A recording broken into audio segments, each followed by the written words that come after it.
The colonization of space is a recurring theme in human desires, at least in the last century. Science fiction does nothing but make explicit the hopes that the technological revolution fuels. Many scientists are fans of science fiction.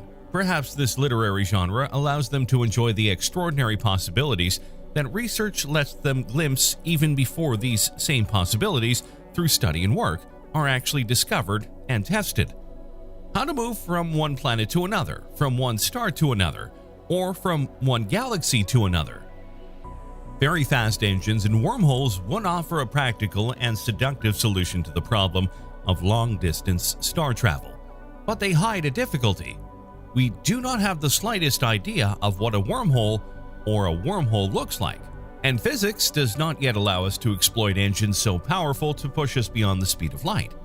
Then another solution appears on the horizon: hibernation. The only way to get out of the solar system, deceiving space and time.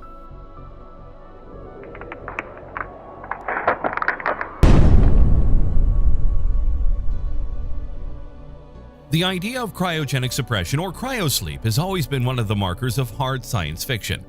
Instead of hand-waving some way to cheat Einstein, movies like Alien and authors like Alastair Reynolds have shown people going to sleep and waking up months, years, or even centuries later in another part of the universe. It's a pretty huge leap from what we know about hibernation among mammals on Earth. But in reality, many scientists are convinced that cryosleep is the only hope we have to make an interstellar journey during our lifetime, without relying on collective solutions such as those of the generational spaceships. Cryosleep involves huge challenges that we have no idea how to get around, but we already know that traveling faster than light is plain impossible, or would require an unattainable amount of energy. We cannot even come up with a physically consistent theory for how faster than light travel would work, much less conceive of engineering of such a thing.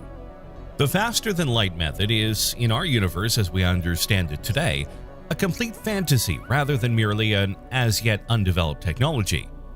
Even a tantalizing idea such as the Alcubierre drive, a concept for a faster-than-light engine that NASA has been researching for years, requires an impossible substance with negative mass to run it. But wait, what about wormholes? Wormholes basically tunnel from one part of space-time to another, allowing us to leap across unimaginable distances. But wormholes may actually be impossible too. The laws of the universe may not actually allow wormholes to exist, at least not in a form that we could take advantage of. This term was coined to indicate the wormholes that theoretically could connect two black holes. These tunnels would be created by the immense gravitational force of black holes, and within them, space and time, closely related concepts, would be very different from how we know them. According to Kip Thorne and Michael Morris, physicists at Caltech, the wormholes could be used to jump from one point to another in the universe, exceeding the speed of light. However, it has been proved that wormholes can exist only if there is matter with negative energy, of which, so far, there is no experimental evidence. Even if this exotic matter existed, it would take a very high concentration to create a wormhole, equal to the energy density of the universe fractions of a second after the Big Bang. Finally, even overcoming these difficulties, the wormhole would not be traversable. A particle of positive energy that tries to cross it would cancel the effect of exotic matter that keeps it open, destroying it. So even if we can't magically travel faster than light or build a large wormhole, then getting to other star systems is going to take a long time. Here's a pretty good rundown of just how long it would take to reach our nearest star, Proxima Centauri, with propulsion methods that we currently know are possible. Estimates range from 80,000 years to a mere 1,000 years. There are a few potentially faster methods, but they involve huge logistical nightmares. Okay, but then what do we do? Do we have to give up the stars forever? Are we going to have to settle for exploring our solar system? It's painful to admit, but maybe so. Many scientists think, in fact, that we will never be able to colonize the planets of other stars. And as for the exploration of our solar system, well, that wouldn't be such an easy thing to do either. Suffice it to say that it took the Voyager probes almost half a century to reach its boundaries. What manned mission could afford to do the same? Engineers believe they have found the key to solving this puzzle. Put your space travelers to sleep. Long-term cryogenic and hibernative sleep may be the key to getting humans to Mars and beyond. The cold is something that man has always feared. Since the dawn of history, man has sought ways to defend himself against the frost that penetrates his bones. We discovered fire, created clothes, houses, and heating systems to escape them. And today, as we hardly fear it, we are learning to tame it and use it for our benefit. It's from last month, the news of the first suspended animation case obtained through hibernation to slow down a person's metabolism and save his life. The medical field, however, is not the only one in which this technique could be fundamental. The exploration of space could benefit greatly from hibernation. Space travel of the future will be long, very long. To reach Mars, it takes about 7 months. To go to Jupiter, it takes up to 6 years. With current technology, such journeys would require the construction of complex spaceships capable of comfortably accommodating a crew and everything necessary for their survival. Add to this the fact that space is permeated by radiation. A stay too long without adequate protection could be lethal for future space travelers. The solution could be just hibernation. If we could discover the formula to slow down exponentially the human metabolism, we could send astronauts in deep sleep for long journeys, then awakening them once they reach their destination. But how do we do that? Aerospace company SpaceWorks, with funding from NASA's Innovative Advanced Concepts program, is exploring the idea of having voyagers to Mars do what all professional travelers do when confronted by uncomfortably long transit times: use whatever technologies or pharmaceuticals are available in order to make themselves totally unaware of as much of the experience as possible. A trip to Mars is going to take more than a couple of Ambien, Elon Musk's favorite sleeping pill. That's why SpaceWorks is working on space habitats that will keep humans comfortably in stasis for the entire trip. When it says stasis, SpaceWorks is talking about putting astronauts in an inactive, low metabolic torpor state for mission transit phases. So it's not the kind of sci-fi stasis where people are completely frozen and inert, but rather something more akin to hibernation, where the body systems just slow way down. Fortunately, we know that it's possible to do this because, for many animals, it's a seasonally recurring phenomenon that's no big deal. What SpaceWorks is trying to figure out is how humans can snooze away for months at a time like bears do. Hang on a sec before we continue. Be sure to join the Insane Curiosity channel.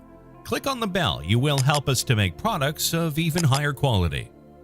There are many reasons why putting humans into torpor for long-duration spaceflight is a good idea. One of the biggest is psychological. Spending months in a cramped spacecraft with the same people and nothing new to do or see will be a challenge for even the most disciplined astronauts. And just the thought of the return trip could be super depressing if anything goes wrong. But the primary reason for torpor, however, is mass. A conscious, active human demands an enormous amount of air, water, and food. And as byproducts of that activity, the body yields liquid and solid waste, poisonous gas, and excess heat, all of which need to be handled within the closed system of an interplanetary spacecraft. We have the technology to do this, but it involves hauling around tons and tons of extra stuff. And when it comes to space travel, extra stuff is usually what you're trying hardest to avoid, because more stuff means more mass means more engines and more fuel, and all of it together means a staggering increase in cost. This reduction in human-related mass leads to reductions in several areas, including power requirements and the overall structure. The result? The spacecraft could do with less than 100 tons of engines and fuel. This is just over the maximum lifting capacity of the heaviest version of NASA's Space Launch System, which will probably cost something like $5 billion per launch, not including the hardware that it would be carrying. This cost stuff can be looked at from another perspective. As SpaceWorks points out, if you're going to spend all of this time and money going to Mars by putting astronauts in torpor, you can send twice as many of them for the same price. This would result in more international participation and, most importantly, more exploration and science on Mars itself, which is the whole reason we're going. Getting humans into torpor and keeping them there safely might not be as science fiction-y as it sounds, SpaceWorks hopes. Humans may not naturally hibernate, but we can fake it for a few days without much trouble. Therapeutic hypothermia is a relatively common medical treatment where hospitals put patients into a sedated hypothermia in the aftermath of a traumatic injury, giving the body a couple of days of healing in a low metabolic state. This is done by cooling the body down, using one of any number of methods, including non-invasive ones, by just 5 degrees Celsius. This reduces the body's metabolic rate by between 50 and 70%. No drugs are necessary, just the temperature reduction. Unlike naturally hibernating animals like bears, astronauts aren't expected to live off their body fat for 8 months.